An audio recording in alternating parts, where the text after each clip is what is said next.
32 নং ওয়ার্ড কর্তৃক আয়োজিত ইফতার ও দোয়া মাহফিল অনুষ্ঠানে সকলকে আমার সালাম। আসসালামু আলাইকুম ওয়া রাহমাতুল্লাহি ওয়া বারাকাতুহু। রমজান মাস, সংযমের মাস, গুনাহ মাফের মাস, জনতার উচ্ছ্বাস, আমরা একটা আনন্দঘন মুহূর্ত এই ইফতার সময়ে উপলব্ধি করতে পারছি।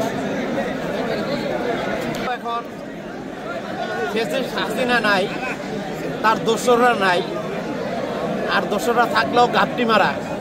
এখন আমরা যে উন্মুক্ত পরিবেশে সকল গণতান্ত্রিক কর্মকাণ্ড এবং জনগণের সাথে আমাদের সম্পৃক্ততা, তারেক রহমানের সাহেবের 31 দফা বাস্তবায়নের যে সম্পৃক্ততা তৈরি করা দরকার, আমরা সেই সুযোগগুলি এই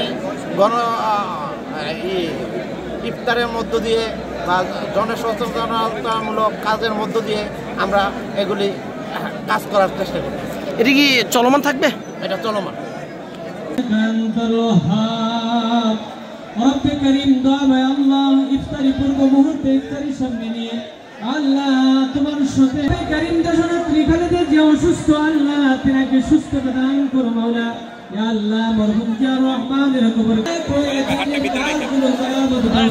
করে দাও। রব্বে করিম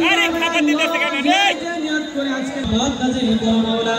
আল্লাহ রাব্বুল আলামিন আজকে বিএনপির পক্ষ থেকে আজকে আয়োজন করা হয়েছে, আল্লাহ তাদের অনেক মকসুদ পূরণ করে দাও। আল্লাহ দেশকে শাসন করতে পারে ক্ষমতাধর তাদেরকে বানিয়ে দাও। সাল্লাল্লাহু তাআলা আলা খায়রি খালকিহি মুহাম্মদ ওয়া আলিহি ওয়ারহামনা মা'আহুম বিরহমাতিকা ইয়া আরহামার রাহিমিন।